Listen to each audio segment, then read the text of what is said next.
하나님의 말씀 열왕기상 3장 1절부터 보시겠습니다. 열왕기상 3장 1절.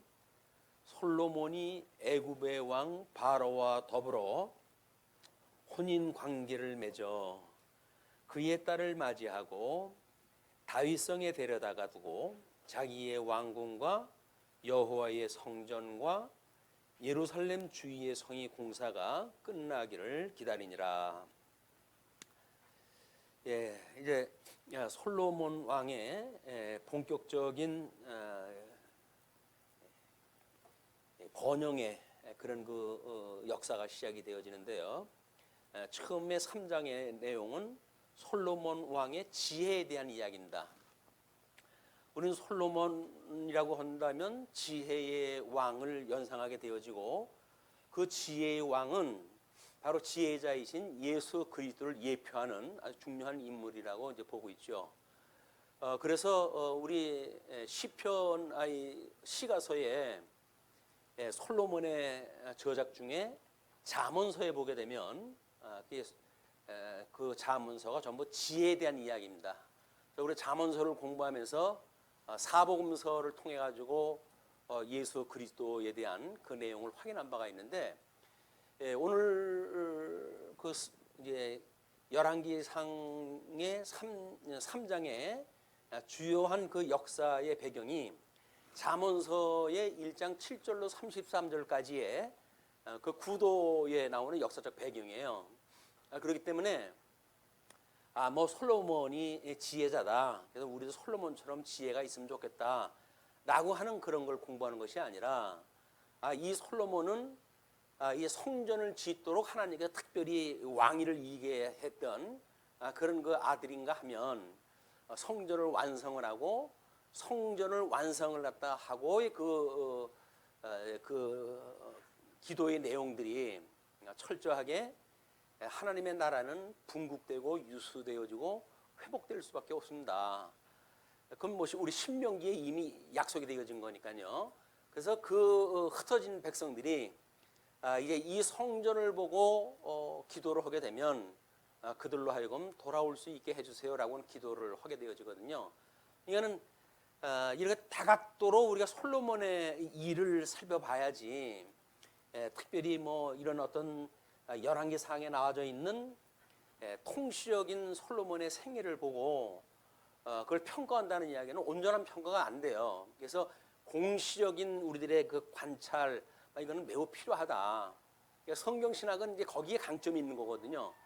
통시적으로 해가지고 그냥 역사 이야기, 솔로몬의 어떤 일생에 대한 이야기, 이걸로 끝나는 것이 아니라, 하나님께서는 그 솔로몬을 통해 가지고 하나님의 그 큰 양대 언약을 이루어 가실 때에 어떤 역할을 갖다 해서 어떤 것을 계시하시는가라고 하는 하나님의 뜻을 우리가 발견하는 것이 매우 중요합니다. 그런데 성경을 우리 이렇게 그냥 쭉 통전적으로 읽어 나가다 보게 되면 그런 걸 우리가 읽어내기가 쉽지 않아요. 이제 그렇기 때문에 이제 잠언서라고 하는 특별한 우리 솔로몬의 저작이니까 그걸 통해 가지고 솔로몬이 말했던 지혜, 그것이 바로 예수 그리스도의 사복음서를 통해 가지고 이제 오게 됐던 이제 그런 그 내용입니다. 그래서 의롭게 하고 지혜롭게 하고 공의롭게 하고 이제 이런 그 이야기인데, 그건 말씀에 대한 것도 마찬가지죠. 사도 바울이 이야기했듯이 말씀은 하나님의 감동으로 되어진 거로 책망과 교훈과 바르게 함과 의로 교육하기에 이게 합당한데, 그거는 하나님의 사람으로 하여금 온전하게 해가시기 위해서 그걸 이 말씀을 주셨다는 거거든요. 말씀을 가지고 우리는 예수 그리스도의 형상에 닮아가도록 이 말씀이 역사를 한다는 거예요. 온전케 하신다는 거예요. 온전케 하시는 예수를 바라보고 우리가 살아간다는 이야기 아닙니까? 그게 신앙생활이거든요. 그게 소위 단단한 음식을 먹는 겁니다. 예수님 믿고 뭐 좀 주세요, 이거 어려운 일 좀 해결해 주세요, 이런 거 자꾸 이제 거기에 우리가 이렇게 천착을 하게 되면 성장할 수가 없어요. 신앙에 성장할 수가 없어요. 단단한 음식을 먹는다는 이야기는 예수님이 그런 거 구하지 마 라고 했던 것이, 이건 정말 구해야 될 그런 거 일은 아니구나. 그의 의와 나라를 구하게 되면 그걸 담고 있는 그릇이니까 이거는 그냥 하나님께서 다 필요한 거 알고 계시고 그냥 주신다는 거 아니에요. 근데 주신다는데 그걸 우리가 못 믿는 거예요. 주신다고 그러면 말로만 주신다고 그러고 주님 저 이렇게 딱한데 사정이 좀 내 눈에 좀 보일 수 있게끔 주시죠 라고 이야기를 하니까 깝깝하게 이루 말할 수가 없는 겁니다. 우리 하나님께서는 성령의 감동을 통해 가지고 특별히 지금 통섭 성령계를 통해 가지고 성경에 계시되어져 있는 삼위일체 하나님을 하나님께서 이렇게 감동적으로 깨닫게 하시는데도 불구하고 그냥 그 하나님보다 저 먹을 것 좀 주세요. 일자리 주세요. 뭐 이런 거에 우리가 이게 멈춰 있으면 안 된다. 필요하니까 우리가 구할 수는 있죠. 그냥 그게 다가 되면 안 되죠. 그냥 그거는 살아가는데 하나님의 의와 나라를 구하는데 방해를 받습니다. 그냥 그걸 방해받지 않도록 이러이러한 어려움이 있으니 시험에 들게 하지 말아 주시고 악으로부터 우리를 구원을 갖다 해주세요 라고 하는 배경 설명을 해가지고 우리가 구해야지 그게 목적이 돼버리면 안 된단 말이에요. 이 수단을 위한 것들로 우리 한정이 되어 있는데 그걸 목적을 삼아버리니까 성경이 이제 하나님에 대한 어떤 것이 아니라 일반 종교처럼 뭐 불교가 됐든 무슨 종교가 됐든 뭐 비나이다 그거 아닙니까? 그게 종교예요. 예, 신과 자기네들이 믿는 신과 그 인간들과 그 사이에 제사장이 끼어가지고 그래서 그 제사장이 빌어주는 거에 의해 가지고 우리가 이제 이 세상을 살아간다고 생각하는 것이 아주 초보적인 이런 그 종교관입니다. 근데 기독교는 종교가 아니에요, 이건. 예, 그래서 종교 다원주의라고 하는 그 이야기는 한마디로 기독교를 하나로 묶는 것 같지만 사실은 이 천상의 우리 그 기독교를 해 아래 있는 종교들하고 똑같이 만들어 버리는 거예요. 끌어내려 가지고 그런 미혹으로부터 우리가 이제 경계를 해야 됩니다. 그 종교다원주의 뭐 대단한 그런 그 아량을 베푸는 것 같지만 그건 철저하게 음료 사상이에요.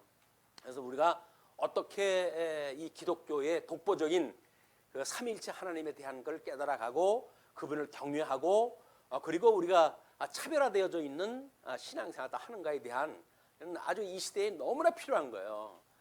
이 싸구려 복음이 뭐 난무하고 그거에 의해 가지고 한국 교회가 세상 사람들한테 걱정을 듣는 말도 안 되는 일이 벌어지고 있는 상황 아닙니까 이게? 이건 정말 우리 하나님의 말씀을 가지고 자존심 상하는 일이에요. 예수를 믿는다 그러는데 신천지 아니에요? 뭐 이렇게 해가지고 마치 뭐 문둥병 환자 보듯이 세상 사람들이 본다고 한다면 자존심 상할 일이죠. 하나님의 왕 같은 제사장들을 세상에 죽어 있는 인간들이 우리를 갖다 평가한다는 얘기가 말이 됩니까 그게? 근데 우리는 그게 아무렇지도 않잖아요. 이게 이제 우리들의 위기란 말이에요, 위기. 지금 우리 이제 뭐 G2의 상황은 이제 시작이 됐어요 이미. 중국하고 일본하고 충돌은 불가피한 건데 한쪽에서는 중국이 와해되어진다고 하는 논리를 피는 사람도 있고 한쪽은 미국의 제국주의에 이제 그 패망을 이야기한다는 사람들도 있고 그러거든요. 근데 소비에트 연방을 하나님께서 이제 해체를 갖다 시켜가지고 공산주의를 무력화시키다고 하는 그 이야기는 중국도 수많은 그 민족들에 의해 가지고 만들어진 그 왕국이거든요. 그게 조선족이 일단 통일이 돼야 되지 않을까 싶어요. 그래서 이북 만주 일대가 우리 그 조선족들이 독립을 갖다 해가지고 그래야 우리가 이 유럽으로 이동하는 그런 그 열차도 좀 마음대로 우리 마음대로 갈 수가 있지. 그거 뭐 겨우 저 두만강 쪽으로 해가지고 조그만 길로 해가지고 가게 되면 일일이 중국에 간섭을 받고 그럴 텐데 하나님께서 그 일을 열어주시지 않을까 싶어요. 중국을 먼저 해체를 시켜서 거기에 만주 일대를 우리 발해의 시대의 그 꿈을 꿨던 젊은이들의 노래가 있고 하지만 거기에 조선족의 영토로 하나님께서 확보를 해주시고 그리고 이제 뭐 조선족 그다음에 북한, 남한 이것이 3자 통일이 되어져 가지고 그 정도는 돼야 뭐 아시아 시대의 중심이 된다고 볼 수가 있지 않겠어요? 이 한국 남한 땅 가지고 한다는 건 안 돼요. 뭐 우리 인구수로나 또는 면적으로나 이게 불가능하다. 그러니까는 적어도 만주까지는 우리가 이걸 이제 확보를 해야 될 것 같은데 모르겠어요. 제 이제 꿈은 그런데 하나님께서 뭐 그거 주실는지는 모르겠어요. 나중에. 그러나 중국이 해체되어서 무력화시키고 그리고 미국은 중국하고 싸워가지고 무너지는 게 아니라 스스로 자멸을 갖다 하게끔 하나님은 하실 거예요. 이제 그렇게 해야 복음이 한국으로부터 시작되어졌던 그 복음이 이북으로 만주로 그다음에 중국의 여러 다양한 그 민족으로 해가지고 이제 우리가 전파가 되어지고 뭐 제국의 그 십자가라고 하는 책이 이렇게 두꺼운 책이 뭐 나왔더라고요. 이미 중국은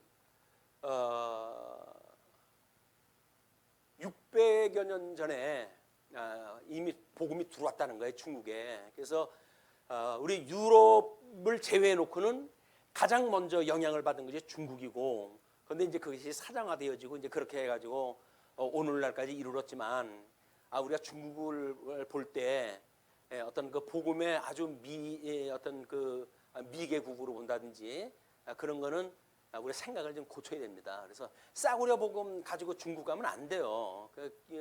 변방에 있는 그 기독교인들은 다 아주 그 싸구려 복음에 쩔은 사람들입니다. 그래서 한국 사람들 가면 손 벌리고 기독교가 아니라 완전 동령교가 돼가지고 동양질을 갖다 하는 이런 형편없는 지금 기독교가 되어가고 있거든요.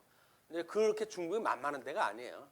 기독교의 뿌리가 거기서는 정말 고도의 이런 우리 성경신학이 공급이 되어져서 막 우리들한테 중요한 그런 그 징검다리 역할을 갖다 하는 막 그런 것들을 우리가 기대해야 되지 않을까 이제 싶은데, 왜냐하면 이 지혜자인 우리 솔로몬이 지금 이제 뭐 잠언서를 쓰기 위한 배경사로 해가지고 우리가 이걸 이야기를 했지만, 하나님께서 이 솔로몬을 들어가지고 뭐 바세바라고 하는 여인의 아들 아닙니까? 정실 부인도 아니고 막 그런 그 솔로몬을 하나님께서 특별히 찍어가지고 이제 왕위를 갖다 이제 이렇게 계승을 갖다 시켜주셨는데, 솔로몬이 일반적으로 이야기는 우리 스토리텔링으로 해가지고 이야기는 어떻게 진행이 되는지 이런 우리 통전적인 그런 걸 보고, 그리고 공시적인 입장에서 어떤 역할을 갖다 했는지를 살펴보는 일이 중요할 것 같습니다. 자, 그래서 일단은 바로와 애굽의 왕 바로와 더불어 혼인 관계를 맺었다는 이야기는 그때 당시에 그 뭐 바로는 뭐 그 일대를 장악하고 있는 큰 제국이 아닙니까? 거기 오고 사돈 관계를 맺고 싶은 거예요. 왜? 자기의 왕권을 강화하기 위해 가지고 주변 국가들을 전부 사돈 관계를 맺어가지고 다윗 왕국을 계승하다 하겠다라고는 야무진 꿈을 꾸고 있는 거죠. 근데 그 꿈은 결국은 이제 그 애굽이라고 하는 사건으로 여로보암이 그쪽으로 피난을 가고, 그리고 르호보암 때 건립 피신 같은 여로보암과 솔로몬의 아들 르호보암과의 갈등 관계가 만들어지고, 하나님께서는 이미 오랜 전부터 포석을 다 하고 계신 거예요. 순서대로 포석을 다 해놓고 계시니까 뭐 이게 단순하게 애굽 여자하고 뭐 결혼을 갖다 뭐 한다든지 이런 정도로 보는 이야기가 아니에요 이미. 그래서 망하게 할 그런 그 준비까지 다 하셨고, 솔로몬이 타락하게 되어질 그리고 뭐 다양한 그런 그 여인들을 끌어들여 가지고 아내를 삼고 가진 그 우상을 끌어들이는 일까지도 하나님이 전부 포석을 하신 거예요. 그렇게 해야 망하죠. 아까 집사님이 보니까 요시야 임금이 참 종교 개혁도 잘하고 그렇게 모범생으로 살았는데, 하나님께서 그래 애굽 왕한테 그래 전살당하게 하시고 이게 도대체 뭐 좀 납득이 안 되는 일 아닙니까? 이렇게 이야기를 하시더라고요. 맞아요. 우리 인간적인 생각으로 보게 되면, 아니 하나님 앞에 그렇게 열심히 신앙적으로 살았다고 한다면, 아니 부모님한테 우리가 효를 갖다 다 해도, 공경을 다 해도 자손이 만대까지 이어진다고 그렇게 이야기를 하시는데, 복이 장설이라고 약속을 했는데 그렇게 훌륭한 일을 갖다 했는데도 불구하고 그냥 하나님께서 전사를 시켜버리시잖아요. 왜? 그래야 요시야 왕국이 결국은 결단이 나거든요. 그래야 바벨론의 포로로 끌려가거든요. 하나님께서는 먼 그림을 보고 다 그래서 섭리하다 해가시는 거예요. 그걸 100년 사는 인생의 그런 두뇌를 가지고 아 그래 열심히 살았으니까 잘 먹고 잘 살게 해주시겠지, 이런 식으로 접근하게 되면 성경을 보기 힘들단 말이야. 윤리적으로 본다거나 이런 것이 아니다. 철저하게 하나님의 큰 영광을 다 계시하시는 건데, 가장 큰 영광이 뭐라 그랬어요? 가장 큰 영광이 뭐 구약 성경에서는 성전의 영광이고, 그렇죠? 하나님의 이름을 두신 곳이니까. 그리고 성경 계시를 통해 가지고는 하나님께서 주님의 이 예수 그리스도 아닙니까? 예수 그리스도 영광의 광채로 보내주신 분 아니에요? 그럼 그분이 십자가에 죽으시고 부활하시는 사건이 그 영광의 핵심인데, 아니 하나님이 어떻게 죽으시는 장면을 영광으로 보여주십니까? 라고 하는 것에 대한 좀 섭섭한 이런 우리들의 입장, 그런 걸 좀 보류를 하셔야 되겠다. 아 이건 하나님의 영광을 위한 건데 그 정도는 해야지, 뭐 이런 당당한 믿음의 시각이 우리한테 필요하다. 너무 우리 이제 인간적인 측면에서 안타깝게 보고 이렇게 되면 우리가 자꾸 그런 쪽으로 성향이 기울어요. 인정적으로 간다든지. 그러니까 그걸 일찌감치 포기하고 하나님의 영광을 위해 가지고는 우리 하나님께서는 예수님을 십자가의 못에 박혀 죽기까지 하시는 것이 하나님의 일이다, 이렇게 보실 수가 있어야 사망 권세와 이 생명의 권세를 공히 섭리하시는 하나님, 그래서 사망이 생명의 상침바 되어졌다고 하는 이론론적인 세계관을 우리가 갖게 되어진단 말이에요. 우리 주보에 빨간 박스 안으로 해가지고 고린도 후서 5장 4절 말씀을 소개했거든요. 그게 사망과 생명에 대한 이야기예요. 사망이 생명의 상침바 되어진 것, 그것이 바로 예수 그리스도의 승리의 역사고 생명의 역사고, 바로 우리 진리를 우리한테 깨닫게 하시는 하나님의 크나큰 영광의 역사다. 그걸 우리가 봤을 때 어둠의 역사도 하나님께서는 선악을 일반으로 여기시는 하나님, 이렇게 여겨져야 되는 거예요. 선악을 하나님께서는 일반적으로 여기셔요. 좋고 싫고 해가지고 싫은 거는 싫은데, 이게 사단들이 억지로 하는 거 하나님께서 힘 잘려가지고 따라가고 그러시는 것이 아니라 하나님께서 더욱 적극적으로 그 역사를 다 펴가시는 일이다, 이렇게 이해를 갖다 해주셨으면 좋겠어요. 그래 우리 삶에 영향을 미치는 사단의 뭐 이런 그 미혹, 그런 거로부터 우리가 담대한 믿음을 가질 수가 있다. 아니면 마치 그 어떤 선악의 기로에 서 있는 나약한 신관, 이런 거에 의해 가지고 아유 우리 하나님 힘든데 내가 좀 도와드려야지, 이런 어줍지 않은 생각이 들어가는 거야. 하나님께서 쓸 인물이 없어가지고 우리를 쓰겠습니까? 아니에요. 하나님은 우리한테는 영광의 계시를 보여주시는 거지, 우리한테 영광 내가 좀 힘이 딸린다, 너 뭐하니 나 좀 도와다오, 이런 이야기 하시는 게 아니거든요. 자, 그래서 2절로부터 3절을 보시게 되면 솔로몬은 통치 초기에 그 종교적 상황이 이제 소개돼요. 솔로몬 통치 초기에 종교적 상황.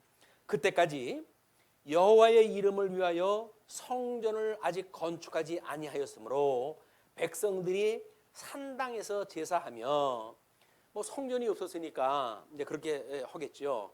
그러나 그의 이제 그 산당에서 제사한다는 이야기는 사실은 길갈레에서부터 시작되었던 그 우리 법궤는 우리 사무엘서를 공부할 때 블레셋하고 싸움을 우회 가지고 그냥 온통 온 천지로 돌아다니잖아요. 그 이제 이 이스라엘 백성들이 마치 부족처럼 성전을 갖다 전쟁을 갖다 하는데 앞세워 가지고 승리를 목적으로 해 가지고 우리 사울에 의해 가지고 성전이 그렇게 더럽힘을 갖다 입게 됩니다. 그러나 하나님께서 그거를 스스로 정결케 해 가지고 돌아오게 하시잖아요. 동물의 본능을 거스려 가지고 그런 그 법궤가 다시 돌아오게 하는 역사, 이것이 하나님께서 해가시는 역사고, 어둠과 빛의 그런 그 양면을 다 보여주는 하나님의 역사라고 보여집니다. 그렇기 때문에 지금 이들이 그때는 산당에서 제사를 했어요.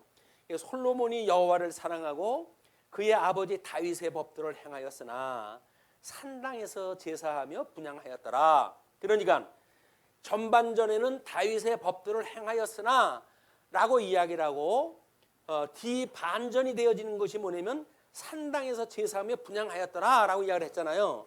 그러니까 그 이야기는 뭡니까? 다윗의 법들을 행한 거는 선한 일을 행한 거예요. 그런데 산당에서 제사하고 분향한 거는 여전히 그런 하나님의 뜻에 따른, 하나님의 이름을 두신 곳을 향해 가지고 예배를 드리는 것이 아니라 그때까지 그냥 민간들이 드렸던 제사의 방식을 그대로 답습을 갖다 해가지고 제사를 갖다 드리는 모습을 우리가 볼 수가 있습니다. 그래서 4절로 5절 보시게 되면 기브온 산당에서 1,000번제를 드려요. 자, 이에 왕이 제사하러 기브온으로 가니 거기는 산당이 큼이라. 솔로몬이 그 제단에 1,000번제를 드렸더니 기브온에서 밤에 여호와께서 솔로몬의 꿈에 나타나시니라. 하나님이 이르시되 내가 내게 무엇을 줄고 너는 구하라. 우리 사무엘이 어렸을 때 그 성전에서 하나님의 음성이 귀할 때 하나님의 그 음성을 듣잖아요. 그러니까는 그때는 하나님의 성전이었어요. 그 법궤를 둔 그곳이었기 때문에 알리가 뭐 제대로 제사장 노릇을 못했는데도 불구하고 그때 하나님이 나타나셔가지고 우리 사무엘에게 약속의 말씀을 주시잖아요. 그런 그 상황하고 지금은 산당 제사를 갖다 했을 때 거기서 솔로몬 꿈에 나타나셨던 하나님의 그 말씀하고는 본질이 다릅니다.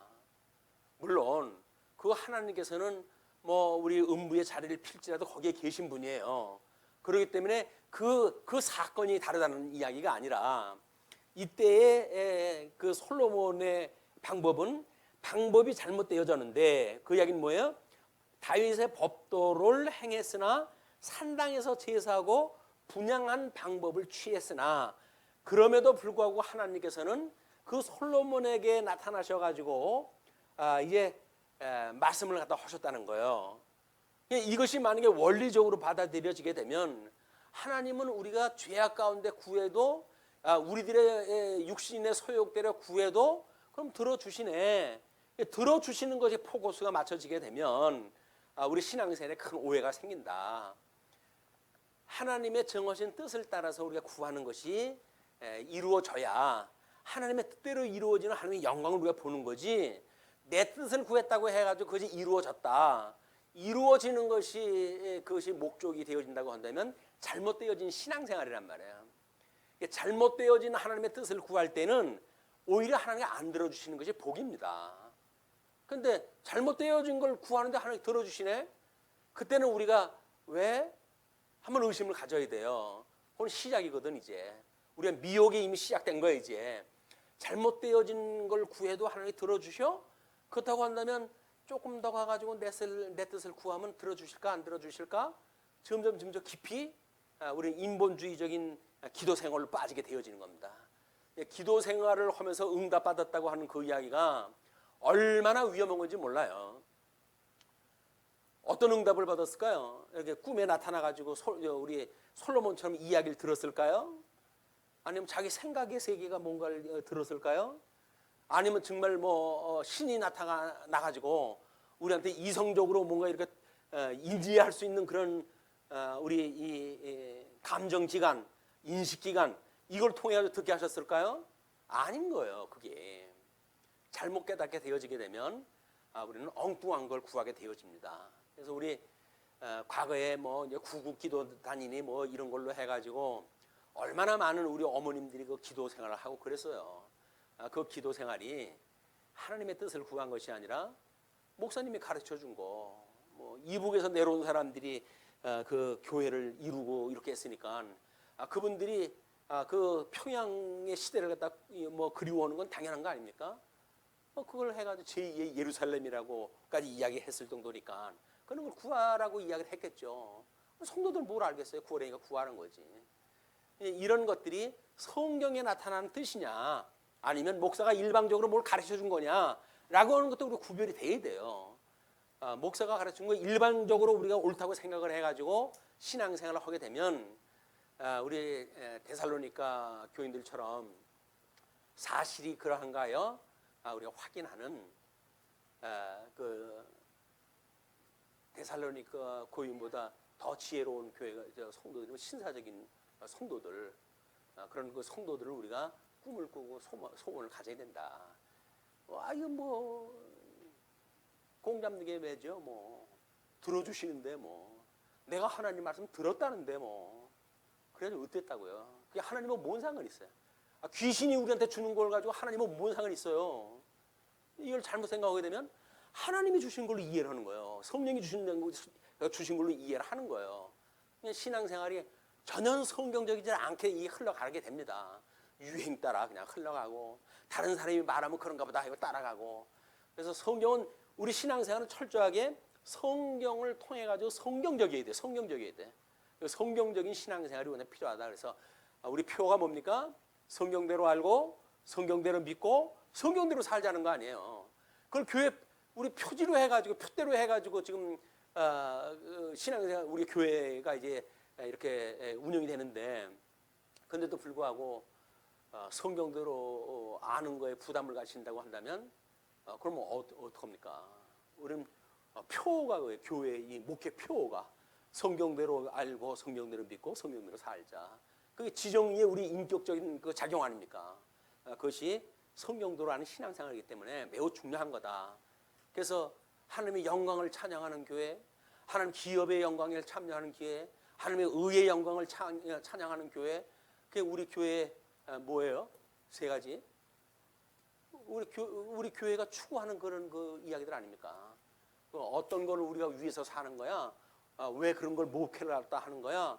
이런 교회 첫 번째에 있는 내용들이에요. 이게 우리 이 주보의 첫 마디에 나오는 이야기들. 그래서 교회의 그다음에 교회 이상 막 이런 것들이 나름대로 우리의 말씀 운동에 배어져 가는 거예요. 이게 배어져 가야지 그런 것이 아니라 성경에 기반하지 않은 그냥 그때 당시 시대적 유행을 따라 가지고 이루어지는 일들을 무조건 답습한다는 이야기는 매우 위험하다.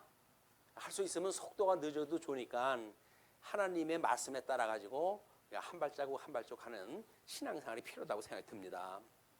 자, 그래서 이에 왕이 제사하러 기브온으로 가니 거기는 산당이 큼이라 솔로몬이 이제 그렇게 이제 그 일천번제를 드렸더니 밤에 하나님이 나타나 가지고 내가 내게 무엇을 줄고 너는 구하라 라고 이야기한 건 하나님 말씀 맞아요. 방법이 잘못됐지만 하나님이 그런 환경 속에 나타나 가지고 말씀을 주신 거예요. 솔로몬이 이르되 주의 종 내 아버지 다윗의 성실과 공의와 정직과 마음으로 주와 함께 주 앞에서 행함으로 주께서 그에게 큰 은혜를 베푸셨고 주께서 또 그를 위하여 이 큰 은혜를 항상 주사 오늘과 같이 그의 자리에 앉을 아들을 그에게 주셨나이다. 솔로몬을 다윗으로 하여금 대를 잇게 하신 것은 하나님께서 다윗의 이런 성실, 공의, 정직한 마음으로 주를 경외했던 걸 그걸 하나님께 보시고 이런 섭리하다 하셨다는 거예요. 그게 이제 신앙 고백이에요. 이게 우리 아버지. 그래서 우리 다윗은 이제 우리 다윗의 혈통으로부터 예수 그리스도가 출생하는 거 아닙니까? 유다 지파의 왕으로 이제 룻기로부터 시작이 되어져 있던 그 왕민을 따져가지고 다윗이 왕국이 만들어졌고 그 다윗에 의해 가지고 솔로몬이 지금 출생을 했으니까 지금까지 대가 이루어진 거는 하나님의 약속대로 여기까지 온 겁니다. 그런 거 이야기예요.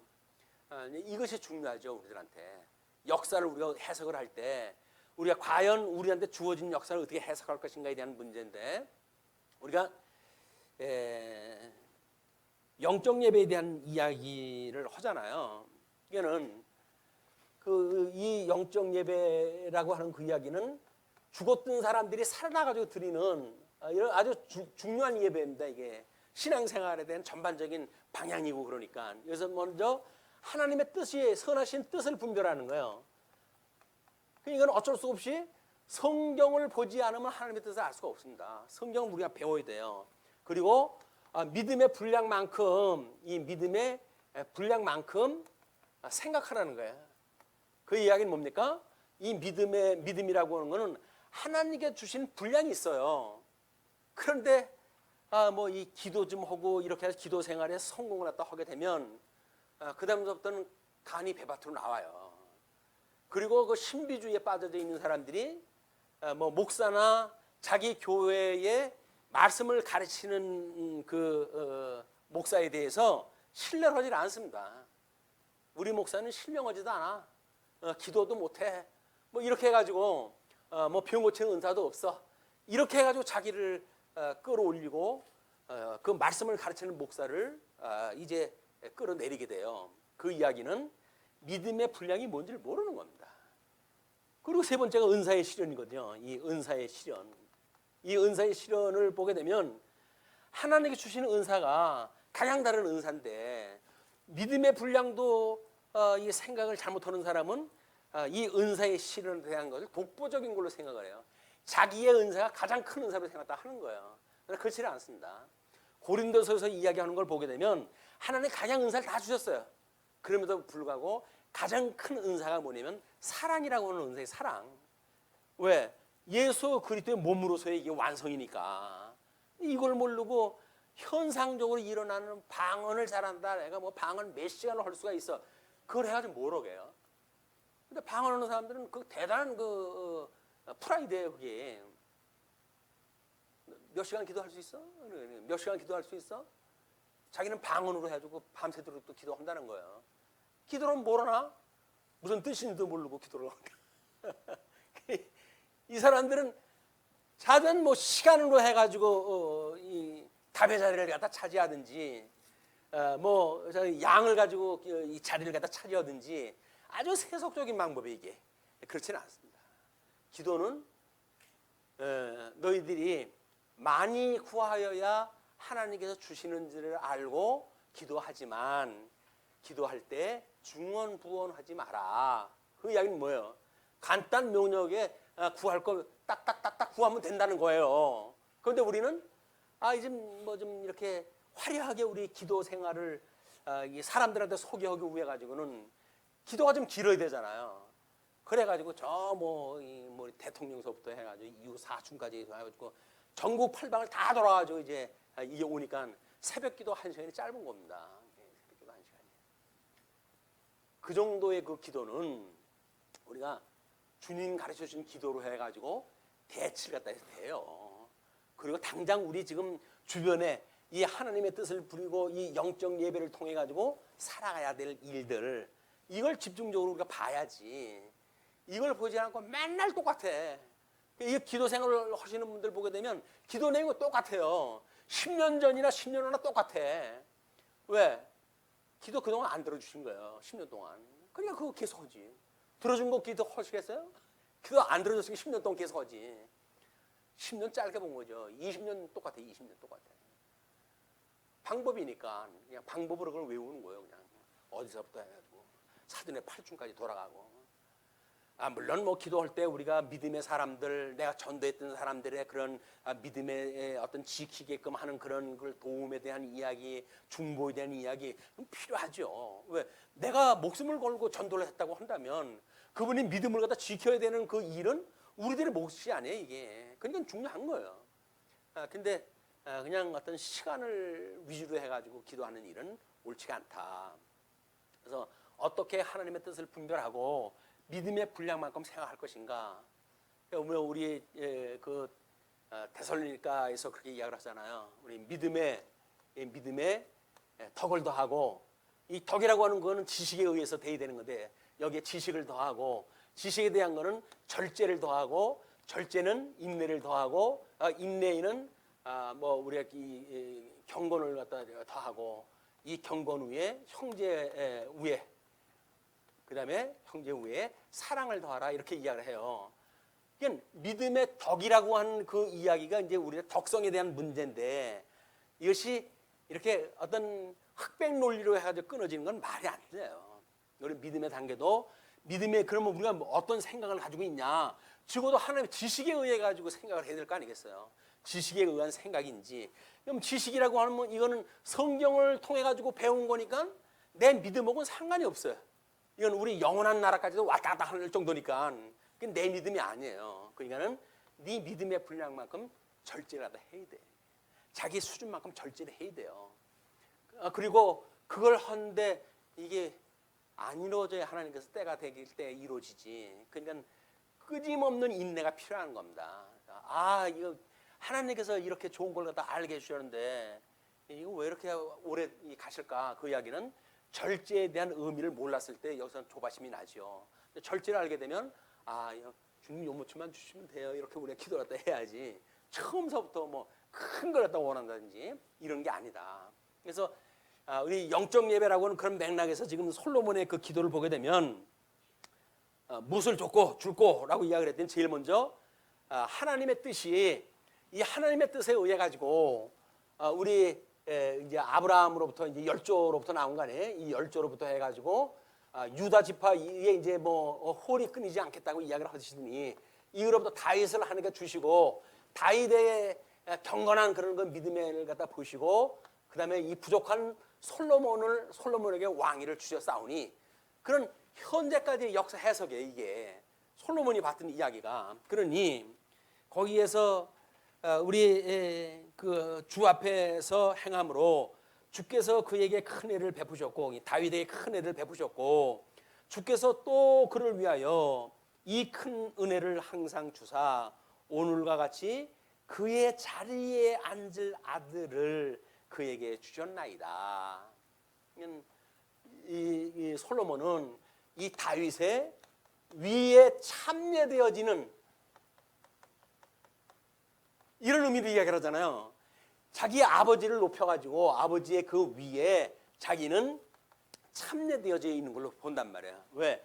다윗도 예수 그리스도를 예표하는 분이 아니에요. 그러니까 우리가 예수 그리스도에 참여되어지는 게 뭔가 우리 교회에 지금 그 목회 그 이상을 이야기했자고 그랬잖아요. 그 이상이 뭡니까? 참여되어지는 것이 영광에 우리가 참여되어지는 것, 기업의 영광에 참여되어지는 것, 의의 영광에 참여되어지는 것, 이것이 우리들이 끊임없이 하나님을 높여야 될 이유인 거예요. 그러니까 내가 뭔데 주님께서 이 성도로 불러가지고 하나님의 크신 영광 가운데 저를 두시고 뿐만 아니라 기업의 영광에 우리가 참여케 하시고 의의 영광에 참여케 하십니까? 이것이 우리들의 겸허한 마음으로 고백이 돼야 되는 거거든요. 근데 뭐 나만큼만 하면 뭐 된 거 아니에요? 이렇게 해가지고 참여되는 것에 은혜를 놓치게 되면 은혜가 어디서 찾을까요? 그러면 이제 잘못되어진 기도 생활처럼 거기서 얻을 수밖에 없어요. 뭐 이루어진 것, 뭐 자기가 뭐 그걸로 해가지고 뭐 엄청난 신유 은혜라도 행해가지고 사람을 살렸다. 뭐 자기가 의에 이 참여가 되어진 것이 아니라 자기가 그걸 손수 hon걸로 자랑을 갖다 삼게 되어지니까 잘못되어진 신앙생활에 이게 바로 첩경이다. 그래서 그의 자리에 앉을 아들을 그에게 주셨나이다. 그에게 다윗에게 주셨다 그 얘기예요. 그래서 7절 나의 하나님 여호와여 나의 하나님 여호와여 우리 그렇게 부르십니까? 하나님 아버지 부를 때 아버지 나의 아버지 나의 하나님 아예 뭐 우리 목사님이 믿는 하나님 이렇게 하면 안 돼요. 이건 내 아버지 죽었던 나를 우리 주 예수 그리스도를 해가지고 새롭게 태어나게 하셨던 그 아버지는 이미 우리가 칭의라고 하는 은혜가 없으면 이 영적 예배가 뭡니까? 칭의를 입은 자들이 드리는 예배예요. 고린도서에서 보게 되면 우리 이 칭의함 인간의 불의를 이야기하고 이 불의함에도 불구하고 하나님께서 하나님의 의로 우리를 의롭다고 칭해 주심으로 우리 하나님의 백성이 되어졌었는데 그러므로 하는 로마서 12장서부터 등장되어지는 영적 예배거든요.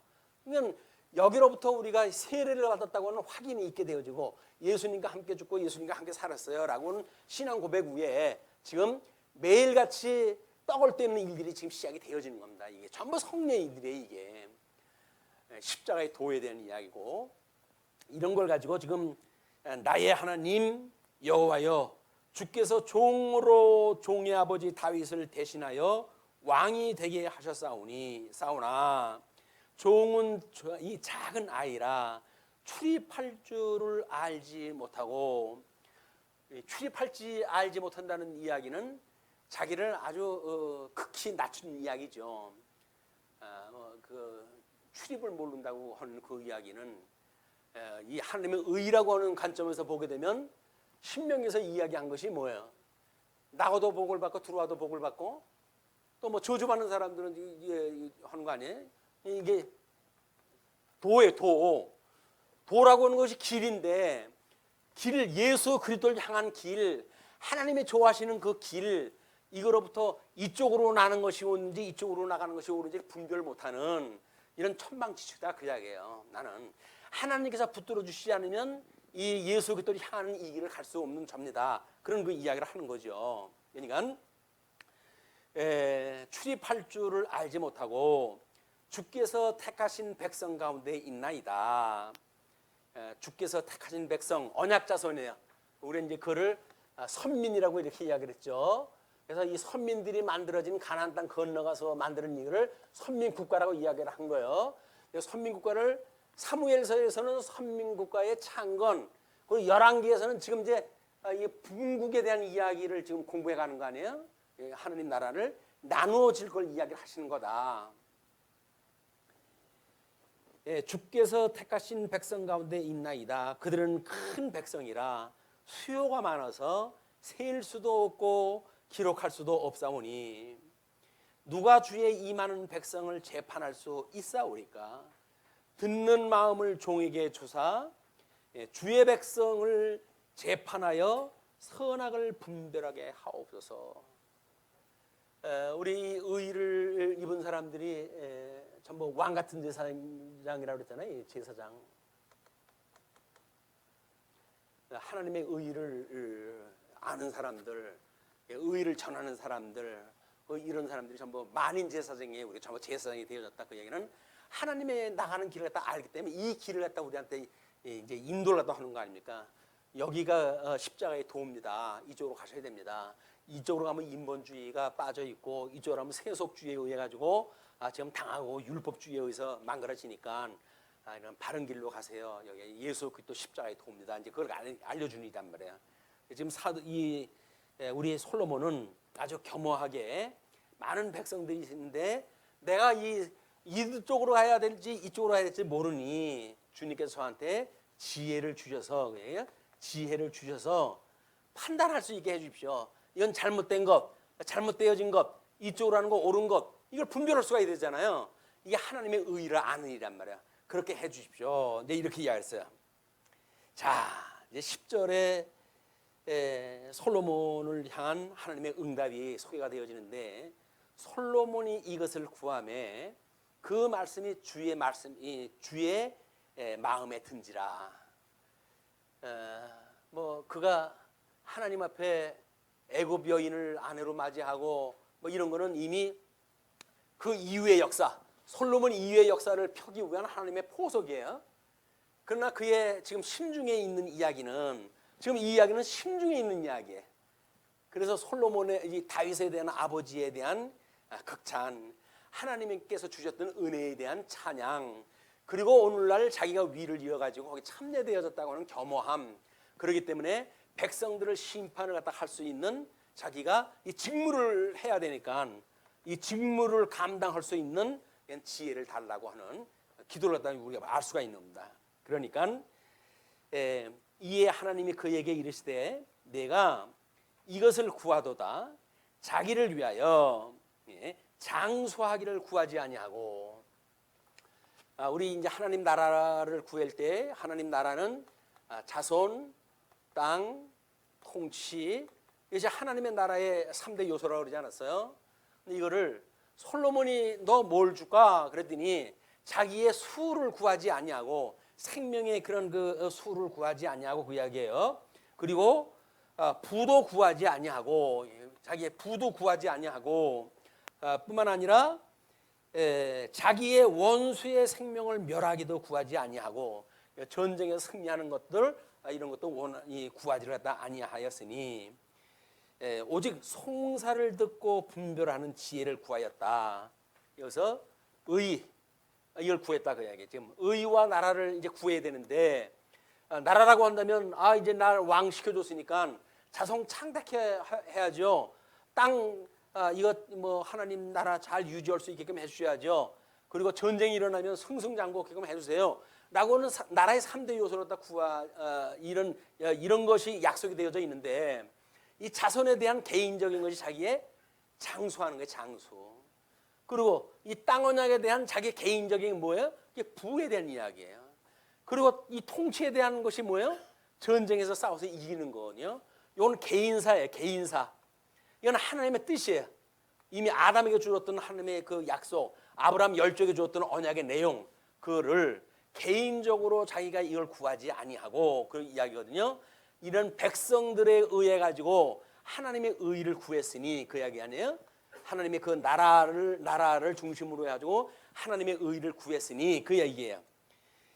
내가 내 말대로 하여 내게 지혜롭고 총명한 마음을 주노니 내 앞에도 너와 같은 자가 없었거니와 내 뒤에도 너와 같은 자가 일어남이 없으리라. 그래서 이 솔로몬이 지혜의 왕인 거예요. 지혜의 왕.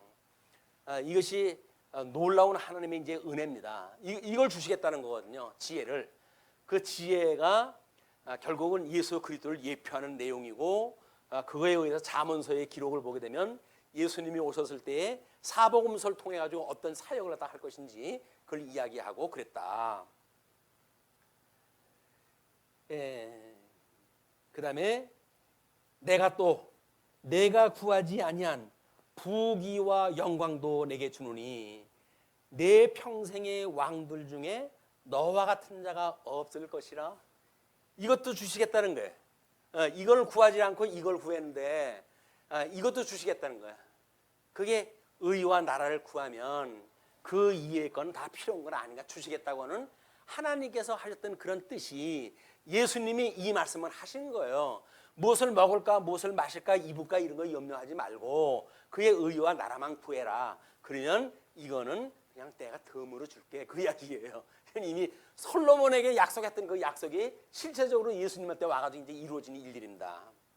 그러면서 내가 만일 내 아버지 다윗이 행함같이 내 길로 행하며 내 법도와 명령을 지키면 내가 또 내 날을 길게 하리라.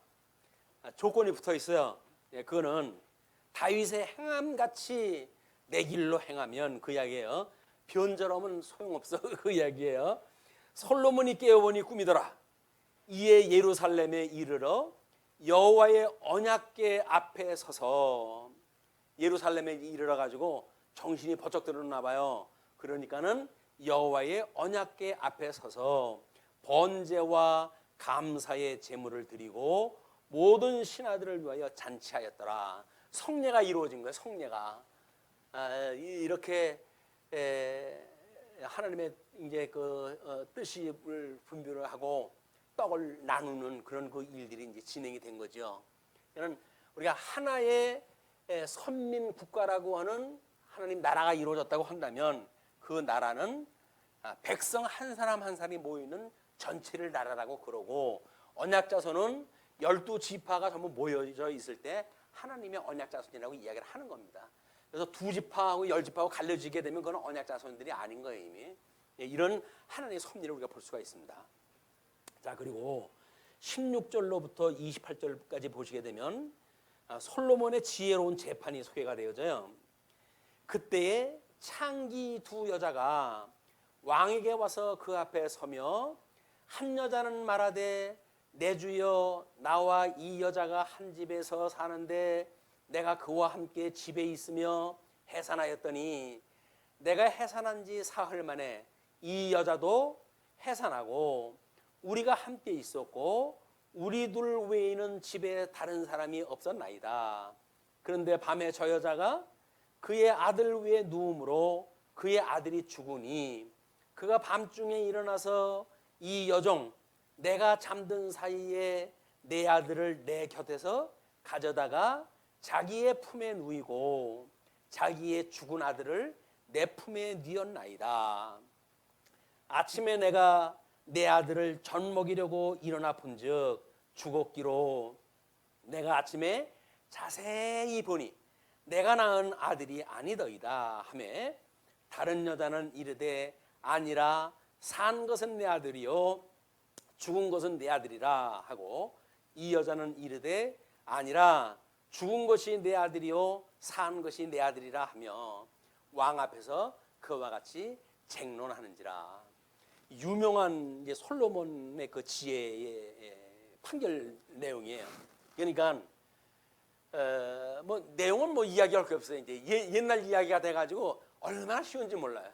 다만 그것이 그걸로 끝나는 것이 아니라 신학적인 배경으로 해가지고 하나님께서는 뭘 지금 우리한테 깨닫게 하시는가에 대한 이야기예요. 그러니까 지금 이제 지혜의 왕이라고 하는 그런 걸 주셔가지고 그 꿈을 갖다가 해몽케 하시고 해몽이 아니라 이제 판결케 하시는 이걸 준 거 아니에요. 이거는 하나님의 의로 하나님의 도로 이제 그 의를 가르친다는 이야기는 결국 판결입니다. 판결. 제사장이니까 판결을 갖다 해야 되는데 다윗에 대한 그 하나님의를 이야기했을 때 6절 보게 되면 솔로몬이 이르되 주의 종 내 아버지 다윗이 성실과 공의와 정직한 마음으로 이렇게 이야기를 해요. 그 이야기는 바로 하나님의 의를 중심으로 살아갔던 우리 다윗이 우리 아버지인데 하나님이 그를 그런 그 덕성을 주셨고 그 주신 덕성으로 해가지고 우리 아버지가 그렇게 행했습니다. 그 이야기죠. 주께서 그에게 큰 은혜를 베푸셨고 그렇게 했을 때 은혜를 베풀었다는 이야기예요. 이제 이 은혜는 신명기에서 이야기했던 그 내용이 이제 하나님께서 너희들이 약속한 땅에 가게 되면 일찍이 너희들 다 나 버린다 이렇게 약속이 되어져 있어요. 뭐 나가도 복을 받고 들어가도 복을 받고는 후반전에 대한 이야기고 4장에 보게 되면 이미 내가 너희에게 준 땅에 들어가게 되면 너희들은 일찍이 나를 버릴 것이야. 그때는 내가 너희를 열국에 흩을 것이거든. 그렇게 할 때 너희들이 이제 나를 보고 돌아올 마음이 있어가지고 회개하고 돌아오게 되면 내가 너희를 돌아오게 할 것이다. 그런 것이 이미 약속이 되어져 있단 말이에요. 그러니까는 하나님의 나라가 이 하나님의 나라가 창건되어지고 분국되어지고 유수되어지고 그다음에 회복되어지는 그 일은 이것이 나라라고 하는 그 관점에서 봤을 때 이렇게 되는데 예수 그리스도를 보게 되면 예수 그리스도의 강탄, 예수 그리스도의 고난, 예수 그리스도의 죽으심, 예수 그리스도의 부활이라고 하는 신학적인 주제를 갖다 그대로 가지고 있는 거란 말이에요. 이렇게 돼야 구약 성경에서 그냥 역사 이야기, 왕의 이야기를 지금 한 게 아니잖아요. 뭐 제목이야 열왕기예요. 열왕에 대한 이야기가 맞습니다. 역대기예요. 맞아요. 역사의 대를 이어가는 그런 그 이야기들이에요. 그러나 우리들한테 역사책으로 준 게 아니잖아요. 하나님께서는 하나님의 영광을 계시하는 일이기 때문에 그 주제가 예수 그리스도의 예표하고 이거를 이렇게 지금 섭리했다 하셨다. 그래서 우리가 하나님 앞에 지금 양대 언약을 받았을 때 양대 언약을 창조 사역을 통해 가지고 양대 언약을 받았잖아요. 그리고는 이 분국과 유수라는 이야기는 이것이 행위 언약으로 인해서 망하고 그다음에 이 행위 언약으로 인해 가지고 결국은 죄의 종로로 털 수밖에 없게 되어지고 이걸로 인해 가지고 예수 그리스도를 통해 가지고 회복이 되어진다는 이야기가 양대 언약을 통한 하나님 나라의 세계가 아니란 말이에요. 이게 그러니까 구약 성경도 이렇게 설명이 돼야 되고 신약 성경 예수 그리스도도 이렇게 설명이 돼야 돼요. 이게 그래야 양대 언약에 대한 행위 언약과 은혜 언약의 언약이 어떻게 이루어지는지를 우리한테 총체적으로 우리가 이거 알 수가 있다. 자, 이제 그렇게 하니까 왕이 이르되 23절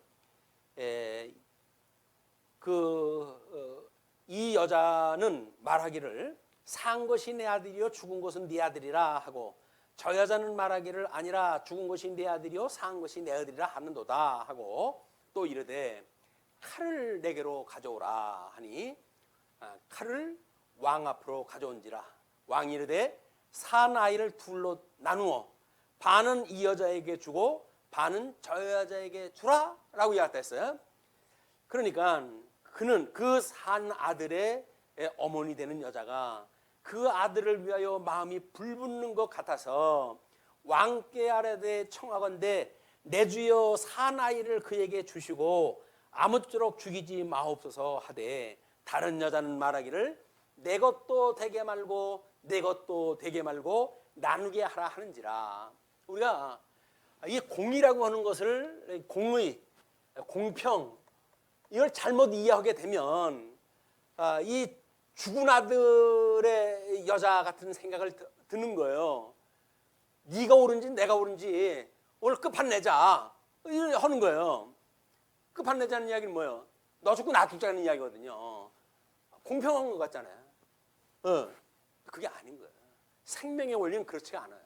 그렇기 때문에 설사 내가 저주를 받을지라도, 사도 바울도 그랬죠. 내가 저주를 받을지라도 이제 그들 내가 전한 자들한테 복음이 방해받는 일이 없도록 좀 해주십시오. 그런 그 이야기는 뭐예요? 그게 사랑의 원리예요. 사랑의 원리.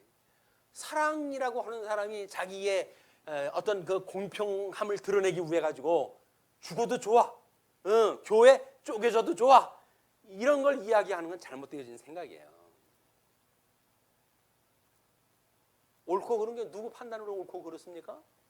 자기 판단이죠. 자기들의 판단이에요. 하나님은 주님의 몸된 교회를 하나로 보존하는 걸 원하는 거예요. 그게 안 되니까 합법적으로 해가지고 교회를 이제 뭐 나누고 이런 행정 절차를 밟아가지고 이제 일이 진행이 되고 그러는데, 처음부터 이게 그렇지 않았으면 얼마나 좋아요. 그러나 어떻게 하나님께서 오늘 여기까지 오늘의 역사가 있게 하시기 위해서 그렇게 서쪽 새는 봄서부터 울었나 봅니다. 다 옳다는 거예요. 자기가 옳다는 거예요. 자기가 옳다는 이게 공평이라고 하는 이야기는 옳다고 하는 것에 맹점이, 어떤 방점이 지키는 게 아니에요. 사랑이라고 하는데 방점이 지켜야 되거든요. 근데 이거를 객관적인 어떤 사실로 놓고 흑, 백, 옳으냐 그러냐 뭐 이렇게 놓고 이야기를 하는데, 거기서 거기에요. 도끼인 객기입니다.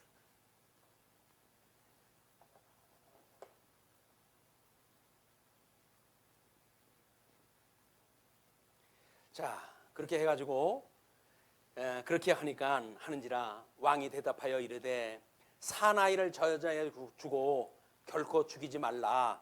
저가 그의 어머니이니라 하매. 어머니는 뭐예요? 10달을 갖다 배 안에다 입고 있던 아들인데 그걸 반씩 쪼개가지고 갖는 공평을 다 원하겠어요? 숫째 내가 포기했다 하면 포기했지. 내 새끼 죽는 건 내 못 봐. 숫째 날 죽여. 뭐 이런 그 이야기 아니겠어요? 그게 사랑의 원리예요. 사랑의 원리. 그냥 우리가 이 어떤 공의를 이제 이 배갈 때 그 공의라고 하는 이야기는 사랑입니다. 사랑이기 때문에 세속적으로 해가지고 시비를 가리고 옳고 그르고를 분별하는 건 매우 이게 오도되기가 쉬워요. 그렇지는 않습니다. 하나님의 도는 사랑이에요. 사랑. 사랑에 기반하지 않으면 가짜예요. 그러니까는 우리 고린도 전서 13장에서 뭐라 그래요? 여기 이제 이런 거를 우리가 하나님을 알 만한 것들을 우리가 알게 될 때, 그때 믿음, 소망, 사랑, 이것은 항상 있을 것인데 그 중에 제일은 사랑이라 이렇게 이야기를 해요. 우리 소망이라고 하는 것은 우리 주님께서 주셨던 계시의 역사예요. 계시를 통해 가지고 우리 전량을 믿을 수 있는 거예요. 그러나 믿음의 분별을 갖다 해야 되는 하나님의 분량만큼 생각한다는 이야기는 뭐예요? 달릴 수가 있다는 거거든요. 그거는 믿음의 분량이 작아요. 그래서 이거는 이 계시로 해가지고 믿음의 소망을 우리가 알게 되면 이걸 위해서 소망에 기도하다 하고 믿음의 역사가 일어나면 믿음의 자기의 분량만큼 역사가 일어나요. 그러나 사랑의 수고라고 하는 그 이야기는 현실 세계에서 있는 일이에요. 땅을 디디고 사는 사람들에게 주어지는 사건이란 말이에요. 그럼 믿음은 이건 믿음의 역사죠. 소망은 이거는 이미 하나님 나라 계시되어 있는 역사예요.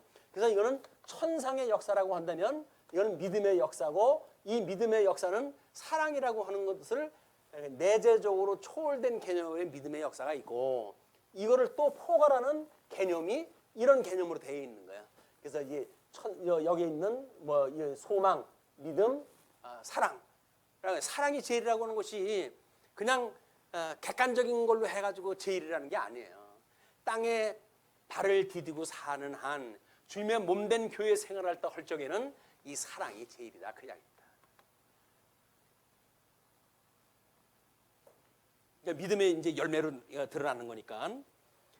자, 그래서 온 이스라엘이 왕이 심리하여 판결함을 듣고 왕을 두려워하였으니 이는 하나님의 지혜가 그 속에 있어 판결함을 봄이라. 백성들은 본 걸 뭘 봤어요? 지혜가 그 속에 있는 걸 봤어요. 솔로몬이 하나님 앞에 지혜를 구했는데 그 지혜가 솔로몬에 있는 걸 보았어요. 그 이야기는 뭐예요? 하나님께서 우리 성령을 보내주신다고 약속을 하고 우리들에게 성령 충만함을 주셨어요. 그 성령 충만함을 인해 가지고 우리는 이제 은사를 실으면서 살아갈 거거든요. 이거는 그거를 사회상 사람들이 보는 거예요. 그걸 우리가 증인이라고 이야기를 하고 빛과 소금의 역할을 한다는 거예요. 신앙생활 제대로 안 하면서 무슨 복음을 전합니까 이게? 우리 신앙생활이라고 하는 이야기는 우리 삶의 증거예요. 삶의 증거, 삶의 현장을 해서 믿음이 적다고 누가 탓하지 않습니다. 왜? 믿음은 선물인데 적게 받으면 적은 거지 어떻게 하겠어요. 그러나 믿음의 분량을 따라서 생각을 한다고 하면 그것이 이 길에서 벗어나질 않아요. 적은 자면 적은 자만큼 진도의 차이는 있을 망정 이쪽으로 꺾어지진 않는단 말이에요. 외길로 가지는 않는다. 자, 우리 이제 솔로몬의 그런 이제 지혜를 통해 가지고 하나님께서 주셨으니까 솔로몬 왕의 번영을 어떻게 해 가실지 4장의 내용에서 확인하기로 하죠. 기도하시겠습니다. 사랑이 많으신 우리 하나님 아버지 은혜를 감사하고 감사합니다. 솔로몬을 통해서 오늘은 또 우리 주 예수 그리스도의 지혜이신 예수 그리스도를 저희들이 만나게 하시고 그분으로 인하여 생명을 얻는 일이 어떠한 것인지 복음에 대한 또 의미가 무엇인지 이런 여러 가지 방법을 통해서 생각하게 하신 하나님 은혜를 감사하고 감사합니다. 끊임없이 우리 주 예수 그리스도의 지혜를 구하게 하시고 그리고 은혜를 구하게 하셔서 하나님 나라의 백성으로 또 권속으로 살아가는 그 크나큰 영광을 찬양하는 우리 성도가 되어지기를 소원합니다. 그래서 하나님을 경외하는 인생의 본분을 다할 수 있도록 주님께서 붙드시고 인도하여 주시옵소서. 삶의 방향이 끊임없이 우리 십자가의 풋대를 향해서 다름질 치는 우리의 신앙생활이 될 수 있도록 주님께서 인도하여 주옵소서. 좌로나 우로나 굽어지지 않도록 주께서 늘 붙드시고 그리고 오직 예수님만 바라보고 살아가는 성도가 될 수 있도록 지혜와 총명을 허락하여 주옵소서. 흩어져 있는 한 주 동안도 은혜의 장중 아래 붙들어 주시길 소원하옵고 우리를 구원하신 우리 주 예수 그리스도의 이름으로 기도하옵나이다.